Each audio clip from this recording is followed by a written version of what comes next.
13 years of marriage ended in a single PDF while mortars shook the ground outside Kandahar.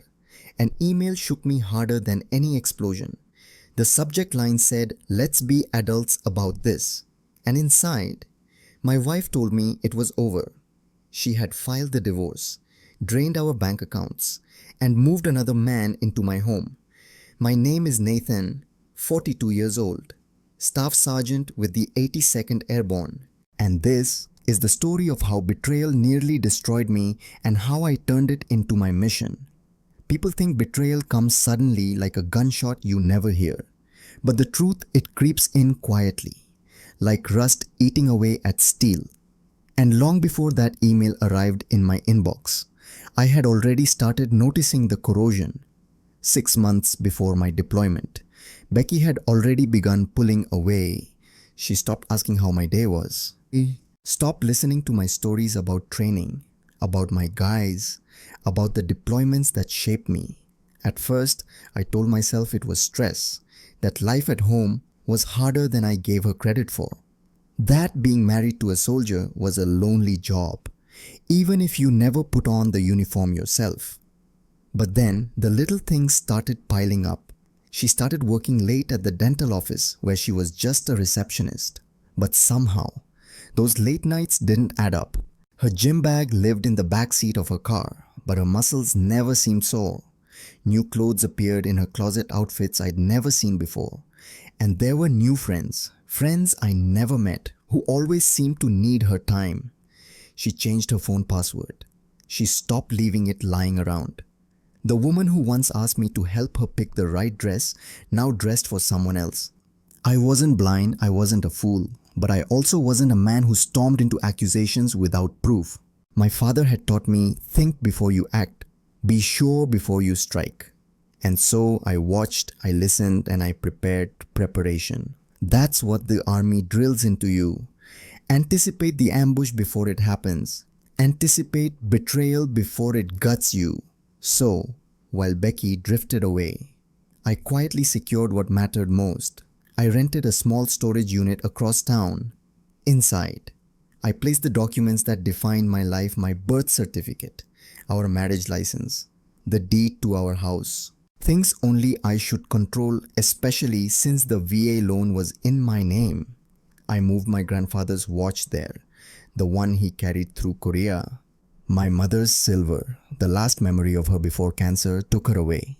These were not just objects, they were anchors, and I wasn't about to watch them disappear. I also opened a second bank account. Nothing flashy, just small deposits from each paycheck. Just enough that I wouldn't be left standing in the ruins if things fell apart. It was my version of digging a foxhole, and it kept me sane, knowing I had an escape hatch if the marriage turned into a battlefield.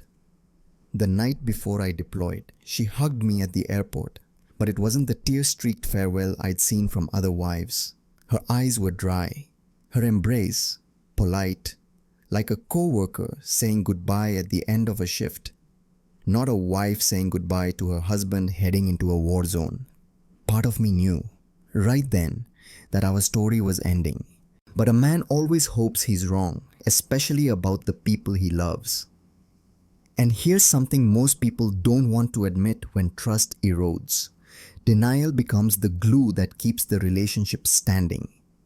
We ignore the cracks because acknowledging them feels like tearing down the entire house. I wanted to believe Becky was just tired, just lonely, that we would fix things when I came home.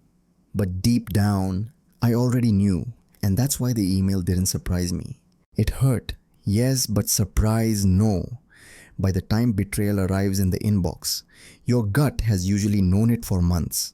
Life in Kandahar doesn't stop for heartbreak. Mortars don't wait for you to process divorce papers. The mission goes on, whether you're whole or broken. So I said nothing to anyone. When my bunkmate Wilson asked if I was okay, I just said, "Some stuff back home." He nodded and dropped it. Because military men know sometimes the best thing you can give a brother is silence. That silence gave me time. Time to think. Time to plan. because even then, I knew I wasn't going to fight with words. I wasn't going to beg her to come back. That's not who I am. But I also wasn't going to roll over and let my life be stolen from me. I don't start fights, but I finish them. If you're watching this and you've ever been betrayed, you know that the pain isn't just about love, it's about dignity. About realizing the person who promised to guard your life became the one to strip it bare. But listen carefully, your reaction is your weapon. Betrayal can either turn you into a wreck or into a strategist. And I chose the latter because rage is noisy, but strategy is silent, and silence wins. So when the email came, I replied with one word. Understood. No begging, no fighting, no threats, just acknowledgement. Because at that moment, I wasn't a husband abandoned. I was a soldier preparing for his next mission, and the mission was survival. The desert has its own silence. At night, it's not just quiet, it's oppressive. You hear the buzz of generators, the occasional laughter in the mess hall, boots crunching gravel. That night, I was alone with the glow of my laptop, and there it was, an email. Subject line, let's be adults about this. Inside 3 sentences. 3 sentences that ended 13 years of marriage. She wrote, I've already filed the divorce papers. I've already emptied our joint account. I've already moved Jeremy into the house. Jeremy, a name I'd never heard. A man who was now drinking from my coffee mug, sleeping in my bed, living in the home I'd built. And Becky. She wanted to be adults about it. I stared at that screen, the cursor blinking back at me like a heartbeat. What do you even write back to that beg her, curse her, threaten? No. I typed one word, understood. That was it. One word. Because if she was expecting drama, she wasn't going to get it. She'd made her choice. Now I would make mine. When I closed that laptop, I didn't cry. I didn't punch a wall. I didn't confide in my squad. I showered, put on my uniform, reported for duty. Because life in the military doesn't pause for heartbreak. You don't get to tap out because your wife has betrayed you. The mission goes on, but silence doesn't mean surrender. Inside, I was building a plan, piece by piece, like assembling a rifle in the dark. Every click, every part had to be exact, because this wasn't just about emotions. This was about survival. 2 weeks later, I was in the mess hall when my phone buzzed. A notification.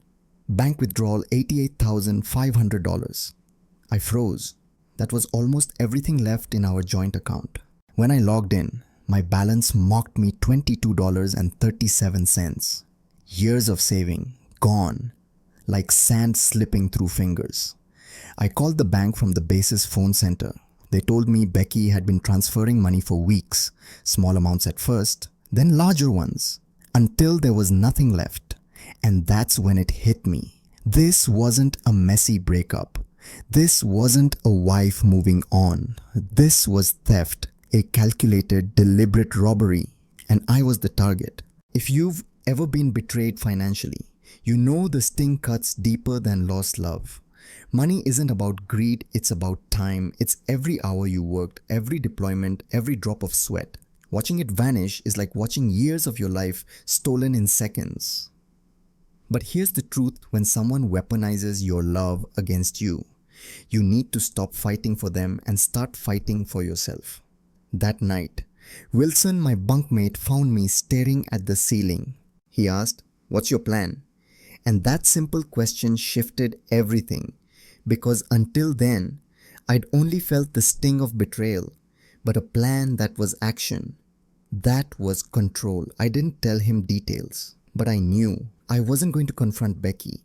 I wasn't going to beg her to stop. I wasn't going to give her the satisfaction of seeing me broken. I was going to finish what she started, but on my terms. Most people forget about technology. Becky forgot I had access to our home security cameras. Late one night, I logged in from thousands of miles away. And what I saw was confirmation. A strange truck in my driveway. A man I'd never seen, Jeremy, walking my dog, drinking from my mug, wearing my Seahawks sweatshirt, and Becky. She was laughing in the kitchen I'd remodeled with my own hands. In that moment, I didn't feel anger. I felt clarity, the same clarity I'd felt on patrol. When the mission finally clicks into focus, this wasn't personal anymore, it was tactical. I opened my phone and started a list. Call James, my army buddy turned lawyer. Check VA loan terms. Contact Master Sergeant about emergency leave. Review pension security. Verify refinancing documents Becky mentioned once. This wasn't about grief. This was strategy. I didn't need to shout. I didn't need revenge. I just needed to wait, to watch, to strike when ready. At 0500 before my shift, I sent an email to James. Need legal help. Discreet. Urgent. By 0600 he replied, call me. Secure line. And when I hung up from that call, I knew exactly what needed to be done. James told me something I'll never forget. This isn't just about betrayal, Nate. It's about theft, and theft has consequences. Viewers, here's a hard truth: relationships can end. That's painful, yes, but when betrayal crosses into theft, into fraud, into destroying your foundation, it's no longer just a personal issue. It's criminal. And criminals don't need apologies. They need consequences. That's why I didn't send another email. Didn't write long paragraphs about my pain. My focus shifted from heartbreak to justice. Every soldier knows wars aren't won in the heat of emotion. They're won with strategy, patience, discipline. And as I lay in my bunk that night, I realized I'd been training my whole life for this moment. Because betrayal, like combat, requires calm hands. And mine were steady. And while Becky laughed in my kitchen, Jeremy wore my sweatshirt, and my bank account bled dry, I wasn't broken. I was focused. Focused on one thing: finishing the fight. 2 months later, I stepped off the plane onto American soil. I didn't tell Becky I was back. Didn't call. Didn't text. I checked into a motel under a false name. And I called James because the battle for my marriage was over. But the war for my life was just beginning. 2 months after that email, I was back on American soil. No surprise homecoming, no flowers, no hugs, no cameras catching a soldier dropping his duffel to embrace his waiting wife. Because my wife wasn't waiting.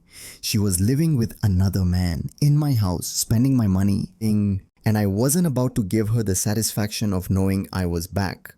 I checked into a cheap motel in downtown Spokane under a different name. Beige walls, faded carpet, a single bed that smelled of bleach. It wasn't home, but at least it wasn't betrayal. The next morning, I met James. He was sitting in a booth at a diner 10 miles out of town, steaming coffee in front of him. You look like hell, he said. Feel like it too, I replied. James slid a folder across the table. Everything we talked about, bank statements, loan documents, and this. I opened it. My stomach tightened. It was a refinance application for our house. My name, my signature. Except it wasn't my signature. The middle initial was wrong. The stroke pattern, sloppy, forged. She pulled out $330,000, James said. Using the equity from your VA loan, that requires your consent. She forged it. I asked what my options were. First, he said, you decide what you want, revenge or what's right. I didn't hesitate. I want what's legally mine, and I want her to understand consequences. James nodded. Then here's what we do. The more James uncovered, the uglier it became. Becky hadn't just forged my name. She had listed Jeremy, her boyfriend, as a co-applicant, a man with DUIs, a fraud charge, and a record of skating just beneath the law. And it got worse. James found another name, Daniel Spencer, a real estate agent.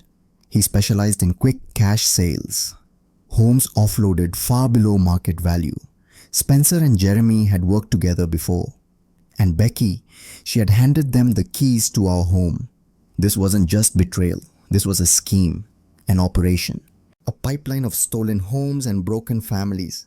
Now, let me stop here for a moment because many of you might be thinking, why didn't I drive straight to my house, kick the door down, drag Jeremy out by the throat? I'll tell you why.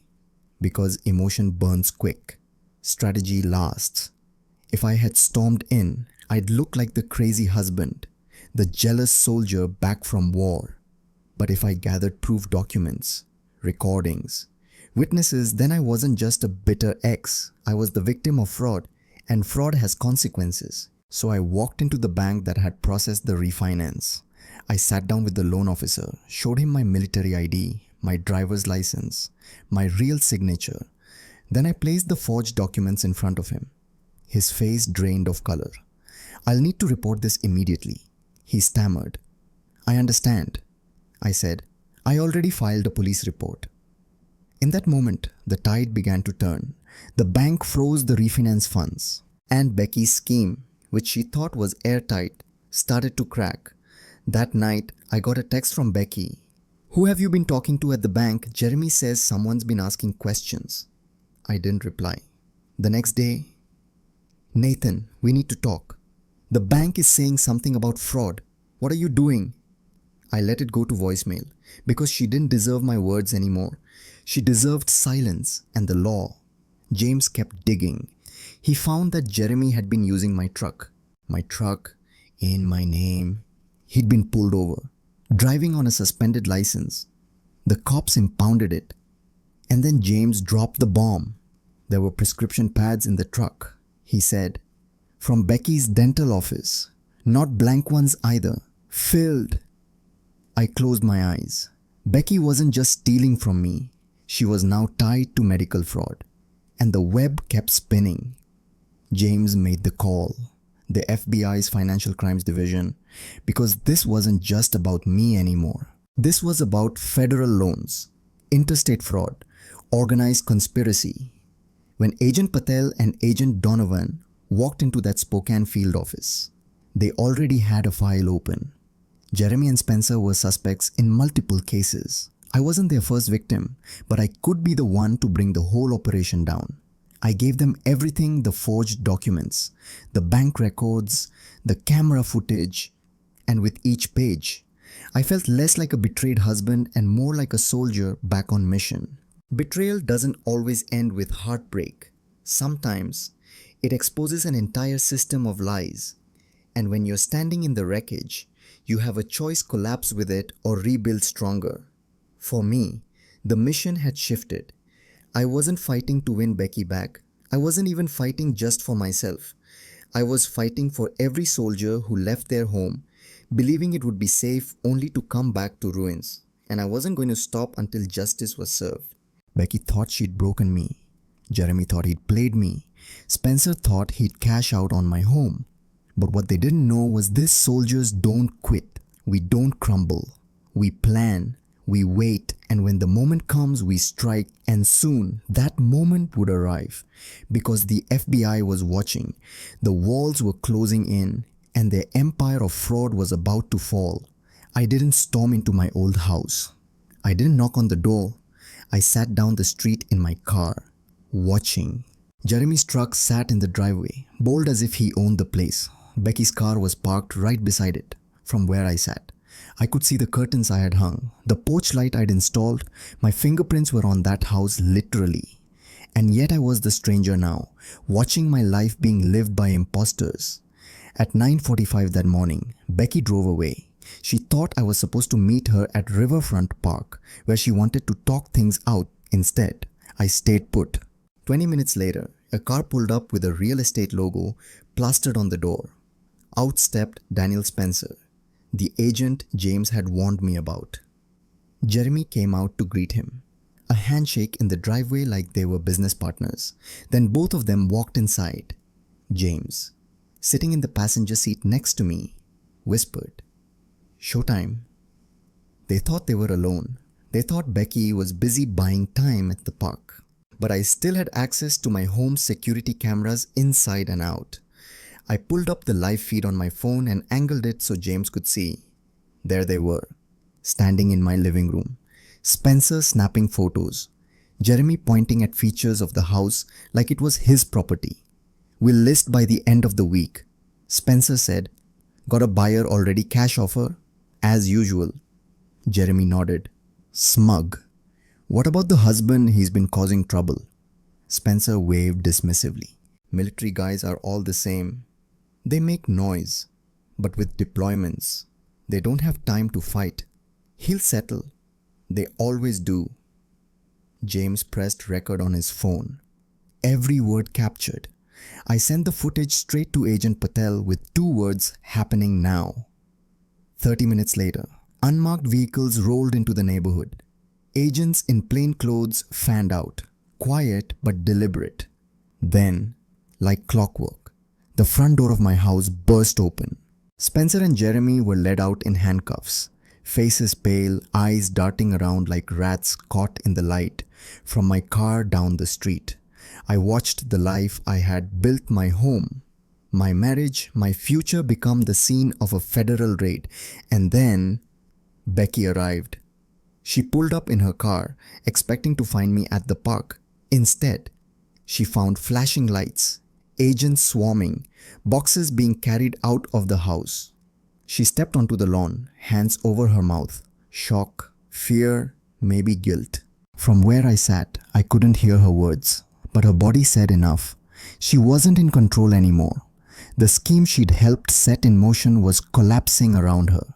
Later, the FBI agents asked me how much did Becky know. That's the thing, I couldn't be sure. Maybe Jeremy had spun her lies. Maybe she thought she was just securing a future without me. Or maybe she was in it the whole way. But honestly, at that point, I didn't care anymore. I wasn't there to diagnose her guilt. I was there to reclaim my life. Spencer and Jeremy faced conspiracy, wire fraud, attempted sale of property under false pretenses. The evidence was overwhelming. Security footage, forged documents, bank records. They cut plea deals, implicating each other. Spencer got 12 years, Jeremy 8, Becky. She avoided prison, but only because she cooperated. She signed restitution papers, forfeited any claim to the house or my pension, and admitted to the forgery in writing. In exchange, I agreed not to press further charges. When I think back on that moment, people ask if I felt vindicated. Truth, not really, because no sentence, no restitution, no piece of paper can give you back 13 years. No court ruling restores the nights you trusted someone who was already planning your downfall. But what it did give me was clarity. Clarity that sometimes the clean break is the only path forward. Here's what shook me most: I wasn't the only one. The FBI told me Jeremy and Spencer had targeted at least 11 other military families. Soldiers deployed overseas. Wives pressured into shady deals. Houses sold at cut-rate prices. I wasn't a lone victim. I was one of many. And my case helped bring their whole operation crashing down. After the raid, after the charges, Becky tried to reach out. She texted me, "I never meant for things to end this way," but I never responded. Because when someone shows you who they are, believe them. And Becky had shown me, clear as day. If you take one thing from my story, let it be this: betrayal will tempt you to rage, to destroy yourself in the process of destroying the other. But the better path: stay calm, document everything, seek justice, not revenge, because revenge burns fast and leaves you empty. Justice lasts and it rebuilds. The case was closed. The conspirators sentenced. Becky gone. My house reclaimed, though it never felt like home again. And so, the time came for the hardest mission of all: not war, not courtroom battles, but rebuilding a life from ashes. Because when everything is stolen from you, the only way forward is to build something new. And that's exactly what I did. After the dust settled, after the arrests, after the papers were signed, there was still one last tie to cut: the house. On paper, it was mine again, the deed clear, the fraud reversed, but every brick, every wall, every corner whispered betrayal. The kitchen I had renovated with my own hands. It was where Becky laughed with Jeremy. The bedroom where she lay beside another man. It wasn't a home anymore, it was a graveyard of memories. So, I sold it. And the day I signed the sale documents, I walked out without looking back. I had 20 years in uniform. 20 years of blood, sweat, sand, and sacrifice. And though I loved my brothers, loved the mission, I knew I had given enough. The army had been my anchor, but now I needed a different kind of stability. One that didn't require deployments, didn't demand sacrifice from a heart already scarred. So I retired. Early, and for the first time in decades, I had to answer the question, who is Nathan? Without the uniform, I found my answer in Montana. A small cabin outside Missoula, 2 bedrooms, 10 acres, a creek running behind it, no neighbors for miles. I bought it with the money from selling the house. A fresh start, clean land, walls with no ghosts, and I brought home a German Shepherd. I named him Scout, loyal, steady, always watching. He became my new battle buddy, the kind that doesn't betray. In the army, your hands learn to destroy, assemble weapons, set charges, break things down. In Montana, I taught my hands to build carpentry, small furniture for locals. Nothing fancy, but enough to keep busy, enough to remind me that creation is its own form of healing. The pension covered my bills. The woodwork covered my soul. Do I think about Becky? Sometimes I heard she moved back to Oregon, got another job at a dental office, tried to start over. But me, I don't feel anger anymore. Not even sadness. Just nothing. She made her choices. I made mine. And in that nothing, I found peace. One evening, a letter arrived from a woman in Fort Worth, Texas. Her husband was Navy, deployed overseas. She wrote, "You don't know me, but you saved our home. The FBI told us your case broke the operation. Thank you for fighting back when it would have been easier to walk away." I read it twice. Then I pinned it to my refrigerator. And sometimes, when the silence of Montana pressed too heavy, I'd look at that letter and I'd remember something good had come from all of it. Jeremy is still in prison. Spencer too. 8 years, 12 years. The system worked for once. But here's the truth, their sentences weren't my victory. My victory was waking up every morning in a place that was mine, untouched, unforged, unstolen. Sometimes justice isn't about courtrooms or prison cells. Sometimes it's just about reclaiming the parts of yourself they tried to take. If you've been betrayed by a spouse, a friend, anyone you trusted, hear me. Don't let their betrayal define you. Don't let rage eat you alive. Rage is fire, it burns hot, then leaves you in ashes. Instead, choose clarity, choose patience, choose to rebuild. Because the best revenge isn't destruction, it's survival. It's peace, it's living a life they can never touch. I didn't ask to be the man who exposed the fraud ring. I didn't ask to be the soldier whose wife betrayed him while he fought overseas. But I chose to be the man who turned betrayal into resilience. And that choice saved me. I live quietly now, one day at a time, no schemes, no betrayal, just me, my dog, the creek, and the mountains. And sometimes, when the wind is right, I imagine the desert again, the barracks, the email that ended my life as I knew it. But then I look around, and I realize it didn't end my life. It began a new one, and this one is mine.